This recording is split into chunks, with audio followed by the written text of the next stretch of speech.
There comes a time in your life when your desire to change must outweigh your desire to remain the same. If this is your time, I want you to know that whatever your circumstances are, you're exactly where you need to be right now. You are stronger than you know. You deserve to live in your purpose and to have a happy and fulfilling life. You're worth keeping your promises to yourself.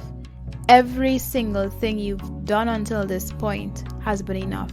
You are enough. You always were. My greatest desire is for you to give yourself permission to take a chance on you because you're worth it. Welcome to the True Growth podcast. I am Latina Mata, your mindset coach. And in this podcast, we explore and learn all things related to self-love, self-discovery, and inner work. It is the foundation to help you navigate life and make the necessary internal shifts to become the very best version of yourself. It is my greatest pleasure to be with you right here, right now. Throughout this podcast, we get to grow through what we go through together. Welcome to another episode of the True Growth podcast, and this is actually a coaching session that I would have done, and I'm going to share with you all the things that I taught in that session. It's about resilience and how do you control yourself and your experiences in this life when there are so many things out of your control. So how do you develop a resilient mindset? I hope you enjoy. So this here is my definition that I coined in terms of what mindset is. And I believe that mindset is a combination of your value system, your core beliefs, and emotional state that basically dictates your attitude and how you respond to the different things that happen in life. And the foundation of my work is mindset. And then within the last year, inner work has become a huge part of this. So it's a combination now of mindset and inner work. And inner work is the psychological and spiritual practice of diving deep into your inner self for the purposes of self-exploration, self-understanding, healing, and spiritual transformation. So these two combined, mindset and inner work, is key. I don't know what the word is key. So that we could navigate when things get crappy. And right now we are in an extremely crappy state. So when things are difficult, sometimes our emotional home, so this is something that I learned from Tony Robbins some time ago, where he speaks about emotional home. What is your emotional home? And for so many people, their emotional home is the not so good feelings, the scarcity, the lack, the worry, the fear. And then you have the other emotional homes like gratitude and awe and humility and love and purpose and drive, etc. When you bring yourself to a space to start focusing on your mindset and your inner work, gratefully, eventually, there is a shift in what is your emotional home.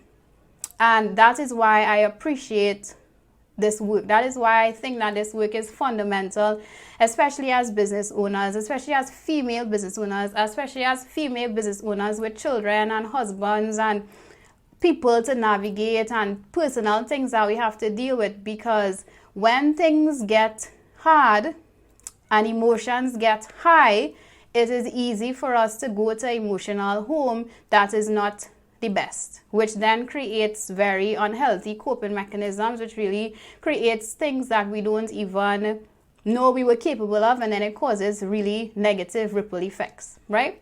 So this here, and I think you guys could all agree, you can probably put some comments, some hearts, something, if this is what your entrepreneurship journey has been so far. Entrepreneurship, at least for me, has highlighted all the parts of me that needed healing. Has entrepreneurship highlighted the parts of you that needed healing? It showed all your fears, all your insecurities. It showed all the limiting beliefs. You realize, my God, I thought I was this, and you realize that we have plenty work to do.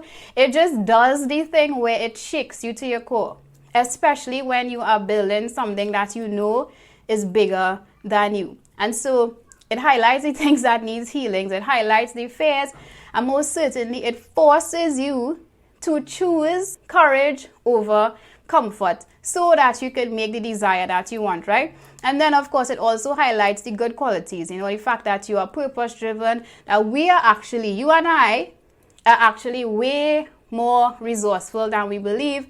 And because of all of this, it forces us to go inward.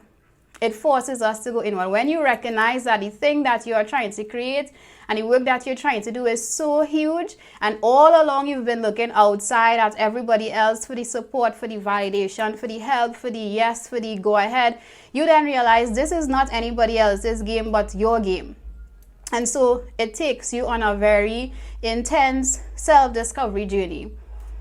And so just to share some insight, because you're like, okay, Latina, well, why you think that you could talk about this? Well, when I first started this business, I was like, okay, I created a journal, a system that I was using for myself that has been super transformative for me. I'm just going to help one person. And if I help this one person, all will be well. And whatever God decides to do with me, whatever he decides to do with my business, I'm just going to let it be. And so what was a thought about a mommy and me clothing store and then a doggy brand clothing store turned into me deciding I am going to create my journal, bring my journal that I was using in a regular notebook like this and put it make it sellable. That's the word, make it available to somebody. And then I was like, okay, so after this is going to turn into a luxury stationery brand. That was the plan. Now, how we went from dogs and just one journal to coaching is a process of self-discovery. It is a process of doing the inner work. It's a process of confronting my fears and sitting with them. And just to share a story, I remember my first live, I had a whole panic attack. It took me 4 months before I actually showed my face on a story, because I was like, I don't want anybody to see me. I don't want to be judged. I don't want people to be like, well, where Latina come from? Latina used to live this type of life. Now all of a sudden she's talking love and self-love and whatever. Who is this girl, right? And so having support, because thankfully I had a a coach at that time, a life coach at that time, and she really supported me navigating my fears. And let me just say, a lot of that navigation meant throw myself in the deep end. So I'm on a live, having a panic attack, tears welling up in my eyes. It's the first time I'm doing this. I saw 8 people jump on the live immediately. My hands go cold, the words not coming out of my mouth, and I freeze. I'm seeing 2 ladies who I know who were supporting me. They're like, come on, Latina, it's okay, you can go ahead. So the shame is even more intense, because I'm like, Jesus, they could tell that I am freaking out right now. And suddenly I disconnect the phone and I'm in tears. I'm literally crying. I call my coach and I'm like, Doug, I'm freaking out. She's like, take a deep breath, go back on in 2 minutes.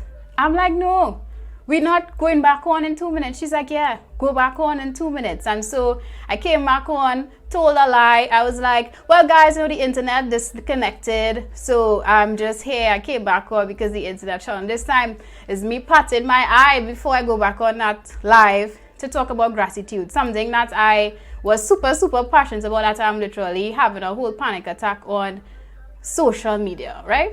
So being in this space, I recognize, oh wow, Latina, you were in a whole comfort zone for your whole life, because I did not know what anxiety was. Anything that made me feel uncomfortable before starting this business, I just used to say it as a sign from God I'm not supposed to do it. I don't know where I had that notion from. I don't know which part of me thought that was normal, but that's what I thought. Anything that made me feel uncomfortable, gave me butterflies in my stomach, made me just feel kind of wonky, I just convinced myself that that is just not for me to do. But this was different. And so my journey started to highlight all the things in me that I did not even know was a thing. The fear of owning the new me was probably one of the deepest parts, and it took months, plenty months, before I actually acknowledged that at a soul level. So, what exactly is this? What I learned this to be is a permission game. Building resilience so that we could deal with the things that we have to deal with is a permission game. And so many of us do not give ourselves permission to do anything. We don't give ourselves permission to try. We don't give ourselves permissions to fail. We don't give ourselves permission to learn. We do not give ourselves permission. And so the core of my work, what it is I do, rests in giving yourself permission to self-love, giving yourself permission to self-discover, giving yourself permission to do the inner work. Because it is in self-love that you recognize that all the parts of you are welcome to the party. The procrastination, the perfectionism, the self-doubt, the lack of self-forgiveness, the frustration, the worry, all of it is welcome to the party. Because what we've been conditioned to learn is that we need to get rid of it. You need to do something to forget about it. You need to push it in the corner. Something had to be wrong with you if it is you have those things. With those things, you can't build a business. With those things, of course, they would put a spoke in the wheel if we allow it to run our show. But to get yourself worked up, to try to get rid of it, to beat yourself up about it, to start to self-hate, and I'm using that word loosely, but just be so mad with yourself, is to tell you that as a whole person, you are not enough. And so when I do this work and I speak about self-love, it is to welcome and bring all the parts of you to the party.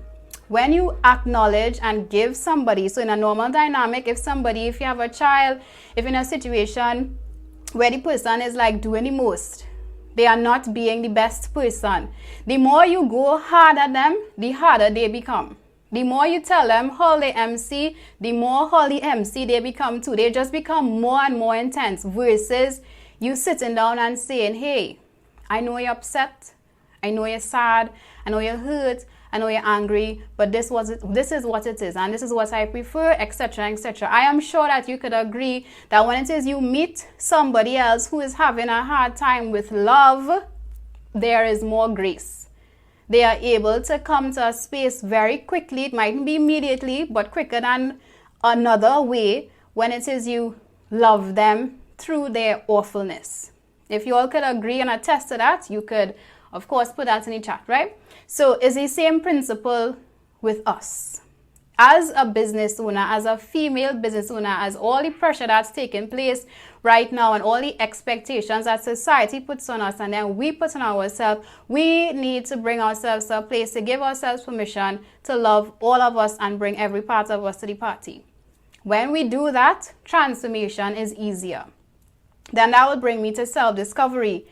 A permission to discover who we are, to go inside.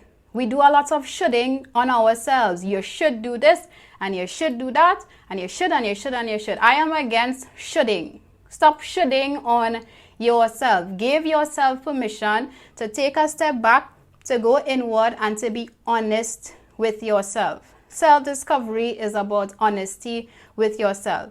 And then, of course, combined all of that is permission to do the inner work.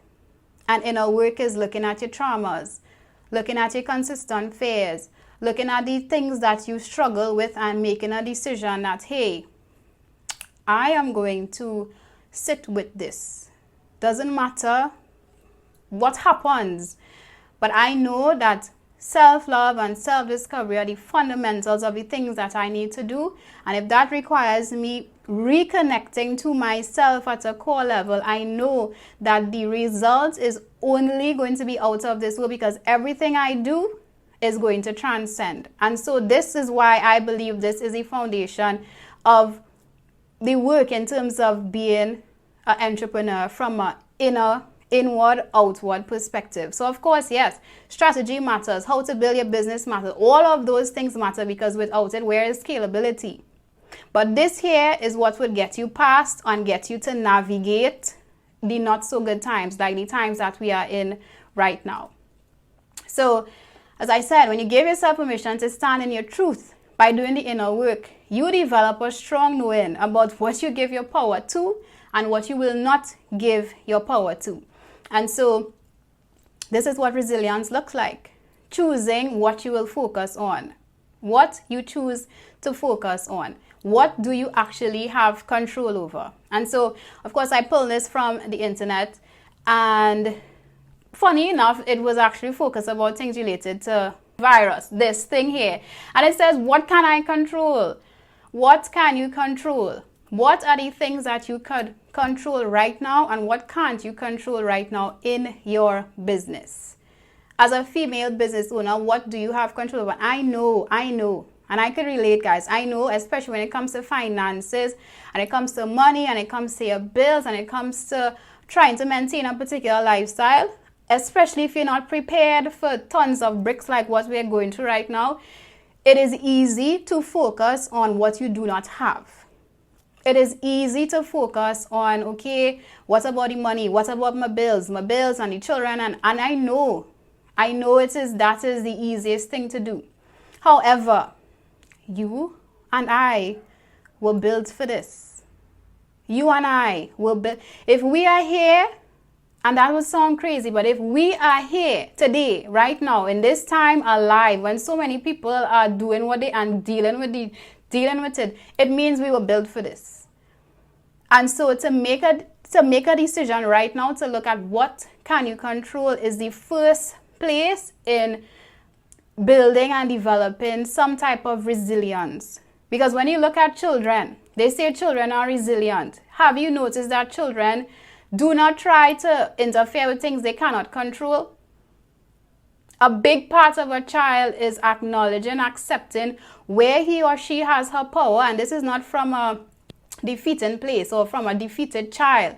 This is from a child recognizing, okay, this is what I could do right now. This is what mommy say we could do. This is what we could do. And I am going to make the best of it.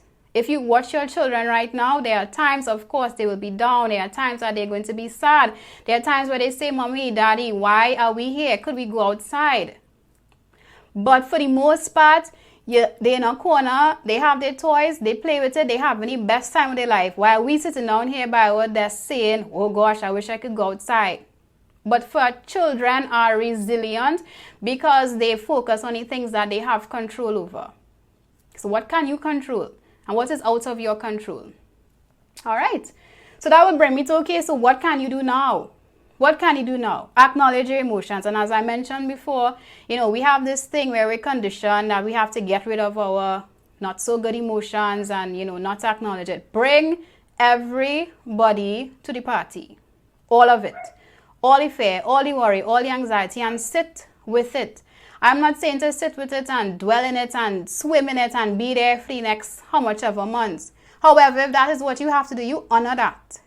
Get rid of the shame off of all the things that you should be doing. But acknowledge your emotions. And when you acknowledge your emotions, just like I explained with somebody who is angry and throwing a whole tantrum, when you meet that person with love, with acknowledgement, they calm down easier. Yes? When you meet somebody who is throwing a hissy fit with love and with acknowledgement and with appreciation and saying, okay, I see you, I hear you, say what you have to say, it is easier for them to take it down. And it's the same thing that we need to do with our emotions. See it, hear it, give it its chance to do what it has to do. All our emotions are here and they are here to serve us. Fear is a part of who we are. It is part of our emotions. And if God put it inside of us, it means it's here to serve us. And so if you have fears, you need to acknowledge, okay, I see this fear. Fear, I see you, but I'm not going to let you run the show. I'm going to say thank you for keeping me safe. Thank you for trying to ensure that I'm okay. But I'm letting you know that I run the show. So thank you for trying to keep me safe. But we're going to do it anyways. And it's the same thing with your anxiety. It's the same thing with your worry. Acknowledge it. Accept it. It calms down and then you take the wheel back up as the driver in this vehicle and you continue doing what it is you have to do versus trying to beat yourself up over it. Then, of course, you get clear on what it is you want. What do you want? What do you want? And if you don't have it super clear, okay, I need to make 6 figures by the end of the month and I need to have this mansion, and like if you don't have it clear like that, that's okay. I don't. As I said, when I started my business, all I could have, as far as I could go was, okay, let's just make the book. When I made the book, I was like, okay, well, let's do a luxury brand. I don't even know what that means. A year and something later, I'm now a coach. That wasn't my plan. That wasn't my vision. But you know what? A huge part of that is trusting that once you connect to something bigger than you, it is going to open up. The way is going to open up. And so if you don't have it clear in actual vision and image, then give yourself permission to feel. What do you want to feel? Because at the end of the day, you are not actually going after these specific goals just for the sake of going after a goal. You are going after for a feeling. Is it that you are building this business for security, for freedom, for service, for purpose, for love, for connection? Why are you doing what it is you're doing? And whatever emotion that is, whatever feeling is that you are trying to experience, connect to it. Because I'm just going to give a bonus point here. People believe that they need to do all these things first and accomplish all these things so that they could then experience what they want to experience. When COVID or no COVID, the crappiness that is happening or not happening, there are things in your life that I am 100% sure would allow you to experience the actual things you believe that this business or this goal that you're going after is going to allow you to achieve. Family, friends, relationships, something that's in your life right now, as small as it could be, if you hone in on it, it allows you to experience the feeling that you actually believe this goal or this business is going to create for you. And you can let me know if it is that makes sense to you. Then the next thing is to do an audit on your life. Of course, the things are spinning out of control right now. And as I mentioned before, what do you actually have control over? So you need to check in with what are the things, what is working and what is not working. Where in your life are things serving you and where aren't they serving you? Because that is the only thing that you have control over right now. And when you notice what's going on and what's not going on, you say, okay, now I need to make a decision to respond differently. A decision, because we could be doing all the journaling and affirmations and writing and hypnosis and all the hums, and we could be doing all the things. But if we do not make a decision to respond differently when things happen, when crappy things happen, nothing is going to change. And you need to decide, okay, I am now going to make an action plan that is going to align with where I actually want to go, the feelings that I actually want to feel, and now I'm going to take action. And for my perfectionists, here's my hand. We don't have to make this big grand plan. People assume that they need to have this big, long, mighty plan and we need to be doing things like, no, small, tiny little things, and they compound over time because little shifts add up to a massive shift over time. And so when I say do an audit, so you notice, okay, these are all the things that's going on in my life right now, and you're like, well, how could I fix it? When you notice what's going on in your life and you decide you're going to change and do something differently, now you get to make 1, 2, very few, little, non-negotiable tasks that you are going to do. And those little shifts add up. This doesn't need to be a big wall of China that you're going to take over. Small. And it's in those little wins we get progress. And it's in taking progress, in experiencing progress, we start to feel happier. Progress equals happiness. But it doesn't have to be this big mountain that you're overcoming, right? So, as I said, when it comes to you deciding to respond differently, you have to focus on the things that you actually can control. And in this dynamic that we all are in as a literal world, globally, what do we have control over? And secondly, use what you have now. I would share a story. When I first started my business, I built my business, and this will sound crazy. The first year was from my phone. I don't know how. I don't know what was my reason. I had no proper justification for why. I think there's probably fear mixed up in that, but I did my thing on my phone. There was a spare room inside of here.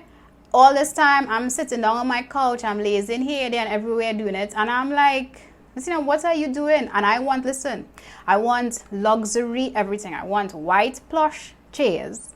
I want a glass table see-through. I want a fluffy mat on the floor. I want white and gold themed everything. Like I want it to be fancy. So that's so your girl not doing nothing with a space that she could have used for a whole year to be a functional space because it wasn't as fabulous and as however I imagined that it should be. So I am building a business on my phone for the first year. Because what I wanted, I could not get at that point, of course, because of resources and time and anything. And so I put myself in a position to just make posts from Canva on my phone. You all ever make posts from Canva from your phone? Do you see how annoying that is? I did that for a year. Simply out of me not using what I had now. And no, I still don't have my glass table and my fancy white and gold and my plush rug. I still don't have that just yet, but making a decision to use what I have now has allowed me to do way more than I could have ever imagined in a shorter space of time over a pandemic, just because I chose to use what I have now. And so I'm saying all that to say, I know things are probably difficult. I know that there would have probably been a lot of shifts and a lot of things that would have happened. I would have cut things in half, paychecks in half, things would have happened. People that you love, that you care about, they're going through it right now. So the question then is, what can you use now? Because people forget how resourceful a human being is. As a human being, you are innately resourceful. Use what you have now and don't be like me sitting on my phone for a whole year making Instagram posts via Canva on a screen big so when there's a whole room available and I refuse to use it just because it don't have white walls and plush rugs and blah blah blah. Follow? Make sense? Okay. So what are things that you could actually do to help build this? Because after you get in all this information here, what are things that you could do to implement in your daily lives? And you guys could share in the chat what are these things that you'll actually do that keep you grounded, that help you along this journey so far. Inner work is coming back to you. When you bring yourself back to you, this is what I call this. I say self-discovery is a journey back to you. A journey back to you is ultimately a journey to God. If God is within you and you believe in you and you love you and you care about you and all the things that you say, then you are putting your every single thing into the very God that created you. That's just my perception on this, right? And I say this from the angle of having a relationship or spirituality sometime in my earlier years, totally drifting my life away and then having to come all the way back full circle to recognize everything that I wanted is inside of me because God is inside of me. So prayer, meditation, journaling, adult coloring, earthing. So earthing is when you put your foot on the grass, on the water, in the sand, you just allow yourself to connect. So as entrepreneurships, a lovely guy gave me this tip and I'm sharing it with you because this has been a huge game changer for me. Whatever is your craft, I don't know what your craft is. I know you would spend a lot of time just honing in on that specific craft, just honing in how to be better, how to do it better. But of course, if you are building a business, scalability and sustainability is paramount. So whatever you invest in, whatever is your craft, you focus on that. Self-help in terms of your mindset, your inner work, your healing, your trauma work, because if we don't do that work, that crap transcends into our relationships, it transcends into our business, it transcends into how we show up on social media, it just transcends. So that self-help is necessary, and of course one business book. So that means you're reading 2 books at a time. That's a big bonus tip. I mean, it might sound simple and some of you all might be doing it already, but that has been a big game changer for me in terms of keeping abreast mentally, emotionally, and also on a business level, right? Of course, be mindful of what you consume. So let me tell you all, transparency. These last 2 weeks has been a shit show in terms of, I just can't find my bearings. I feel all over the place. And I think as a collective, as an empath as well, you will just feel these things even more intense than on a normal day. And for some crazy reason, Facebook, and I do not play on Facebook. I find Facebook is too much work. I don't understand Facebook too well. But over the last 2 weeks, your girl has been looking at Love and Hip Hop, something on Love and Hip Hop rerun. Love and Hip Hop does not even still show, but all kind of thing about Stevie J and Cardi B and people who I know don't even be on these shows anymore. So I'm looking at that. I'm looking at Steve Wilkos. That's his name? I don't know, but it's a spin-off of Maury or something. Shows from a zillion years ago that just get me feeling all types of ways. So why am I in my emotions and crying and sad? And because this morning one of the things from Steve Wilkos was, like a abuse case and whatever. Why am I crying before 10 o'clock in the morning? And not because I am sad over, well, of course, what's going on in the atmosphere.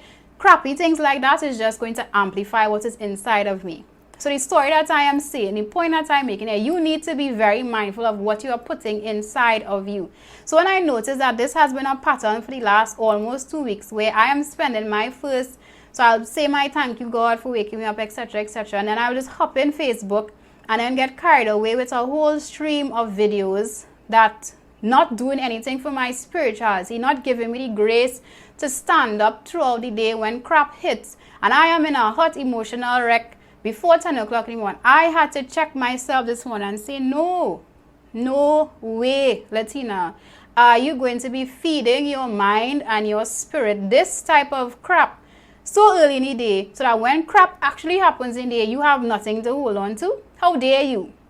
How dare you? And I don't know whatever part of me was, if I'm using that as escapism or something, and I'm just trying to distract myself from Corona or whatever the case is, but it also brings me back to what's going on in the media about this virus that we are all facing and dealing with. Be mindful of how much and what it is you are consuming. And so subliminal audios, as in you could go on YouTube, of course, be very select with where you get subliminal audios from.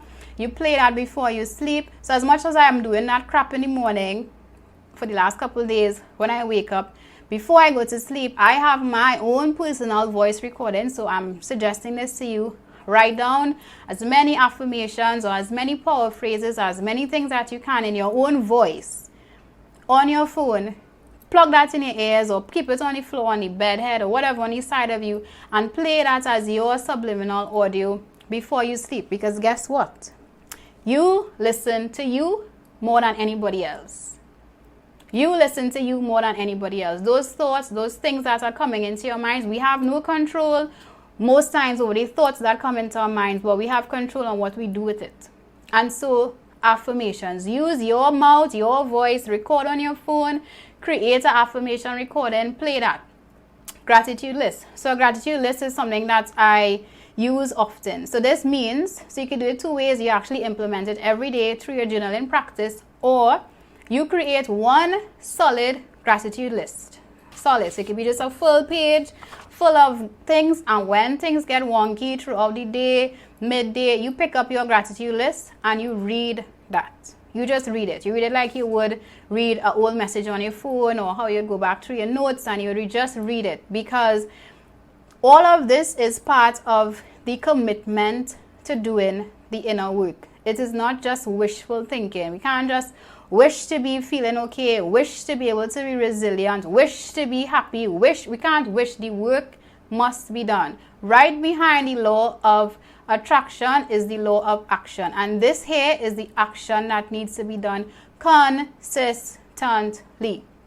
And as I mentioned before, and this keeps coming up, validate your emotions.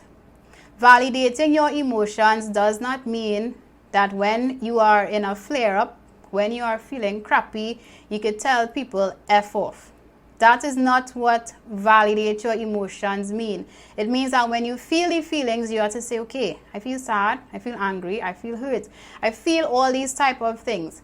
You're responsible, and it's okay, because you are a spiritual being having a physical experience, you're having a human experience, and these are your emotions. So acknowledge them, validate them. Your responsibility and work then comes into what are you going to do with them.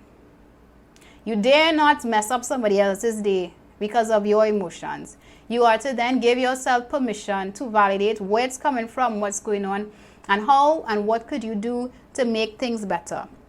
And when it comes to validating your emotion, it requires co-regulation. So this here that you guys are in if you did not know, I'm going to tell you loud and clear, is probably one of the best decisions that you could make for yourself during this pandemic, during this crazy that's taking place, because what you have is a safe space.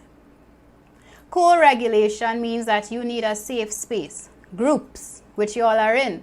Having a coach, therapist, friend, family member where you feel safe. Safe. So you are given an opportunity to be seen, given an opportunity to be heard, and given an opportunity to express yourself. It is in feeling safe that we are able, you and I, are able to take action.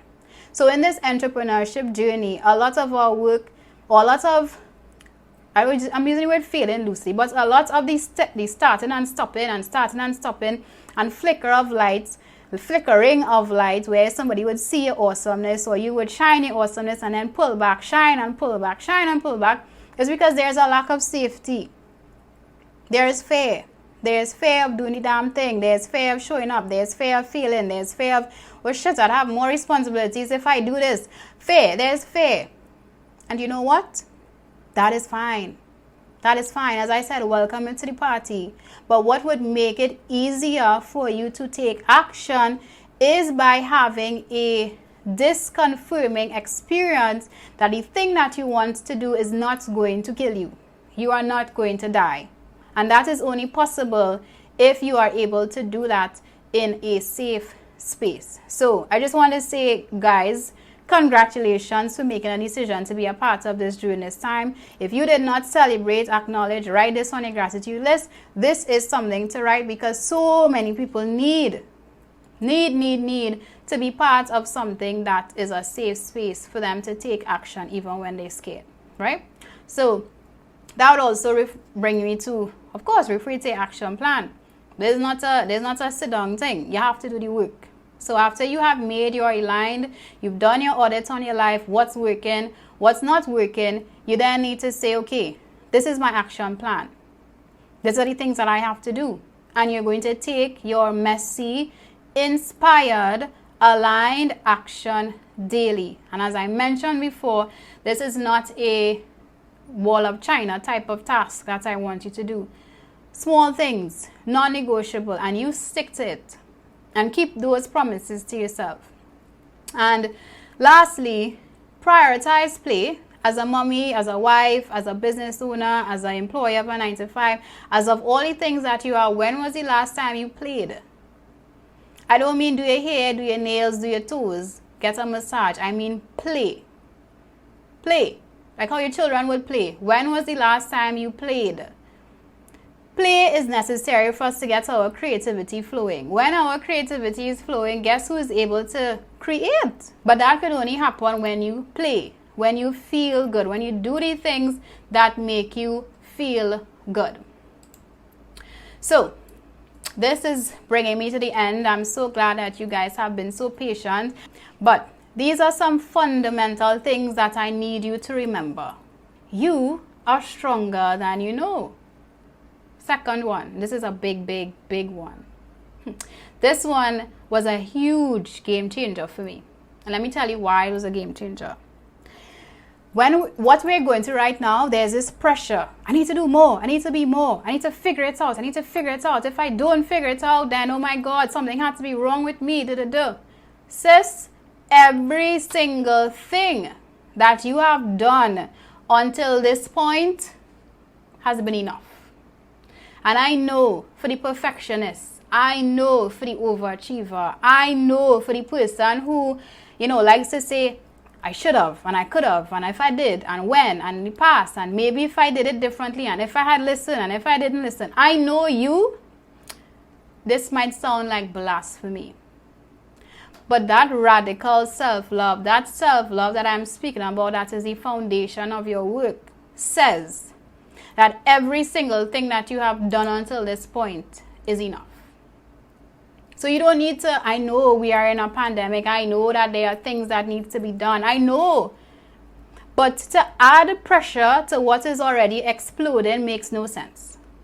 And there is an entire shift in how you show up, how you serve your community, how you impact, how you love, how you give yourself as a mother, how you give of yourself as a wife, how you give of yourself as an employee or an employer. There is a difference when you are able to recognize that every single thing you've done until this point is enough and you have nothing to prove to anybody.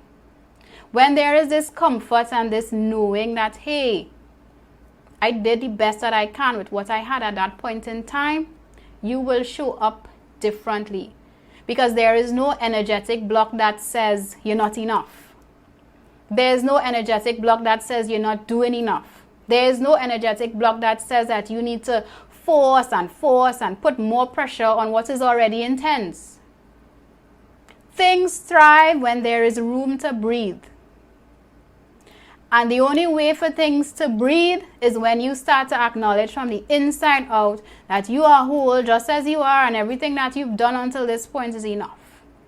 And you get to build on what is already enough. And when you do that, you get to serve more powerfully because it's not from a place of desperation. You're not selling from a place of desperation. You're doing it from a place of service. And people can energetically feel the difference. Next one. Hard times. These painful times are here to sharpen your edges. So last year, financially, I was like, I didn't even know when things start to go left. I say, whoa, what's going on here? Jesus, I don't know about this. I accustomed to a particular lifestyle. What is this? And I remember fussing and quarreling and fussing and quarreling and fussing and quarreling. But the way God is set up, and the way my business is set up, and the way that my life is set up, I have to learn, I have to actually go through the trenches so that when I speak and when I teach and when I do whatever, it's from a full space of integration and embodiment. And so I'm saying that to say, any crappiness that you're in right now, it is here to teach you the things that you need to learn, not for you, but for the people in your life that you have to serve. For the people in your life that you have to help. For the people in your life that you have to impact. Your crappiness will sound bad, but it's not about you. It's actually for you to find purpose in your pain so that you could serve somebody else. Because all the nonsense that you would have endured over the last how much ever years, how many experiences that you had that literally make you cringe, that make you cry. When you look back, you see, one, how strong you were, and two, should John, Jane, or Harry come to you about anything, you are able to give them loving guidance, support. You don't need to tell them what to do, because that's not the game that we play, not telling people what to do. But you could let them see, hey, I made it through. And if I made it through, then you could do it too. So there is purpose in this crappiness that we're going through right now. And I don't want you for 1 millisecond to invalidate that or to think otherwise. Of course, it's easier for us to say, why me? Why me, God? Why me? But that's to have a victimhood mindset. And for things to thrive the way that we want it to thrive, for it to have space to breathe energetically, we need to bring ourselves to ask ourselves, okay, what is this trying to teach me? What is this trying to teach me? Life does not happen to you. It happens for you. And I'm pretty sure I could put my head on a block that everybody who's had a situation that's not been the best. And you say, God, why me? When you ask God, what was this in it for me? You could answer powerfully and give real answers as to what you gained from that experience. As crazy and as ungood as the average eye might believe so. Right? Second of all, well, what this is, fourth one, right? If you and I are here, if we are alive, corona or not, it means that we still get to want what we want. We still get to do that. You still get to want what you want because you and I have life. And because of that, guess what? We get to be part of the co-creative process. Which means you get to get up every day, say thank you for what it is you have, take your action plan that is aligned, do your non-negotiable tasks, and see God bless your efforts. And see that you actually are more resourceful and more powerful and stronger than you actually know. And see that you did not have to know how something was going to be done, but see that it was done regardless. Yeah, because you get to use what you have now and be resourceful. So the challenge is not for us to be perfect. It's for us to be whole. And that is what I consider mindset and inner work. It's self-love, important. Self-discovery, important. A commitment to doing the work consistently. All the parts of us that I keep saying, bring to the party. It's not perfect, but it makes us whole. It makes us enough. It makes us worthy. It makes us just good as we are to do the damn work and to enjoy the fruits of our work. So resilience then is us making our choice to focus on the things that we actually have control over, being mindful of our emotional states, our beliefs, our core beliefs, how we show up, how we manage our emotions, and then saying, hey, okay, I'm okay with confronting who I am, my truth, and then own it. And when you own it, you are able to navigate the things that are not so graceful with more grace, aka Rona and the whole family that she come with. Okay? So I hope that you enjoyed this podcast. Do share, do subscribe. Feel free to leave a review. Let me know which part of this entire episode stood out for you, what resonated. I love hearing from you. So I would see you in the next episode. Well, talk to you. Bye-bye.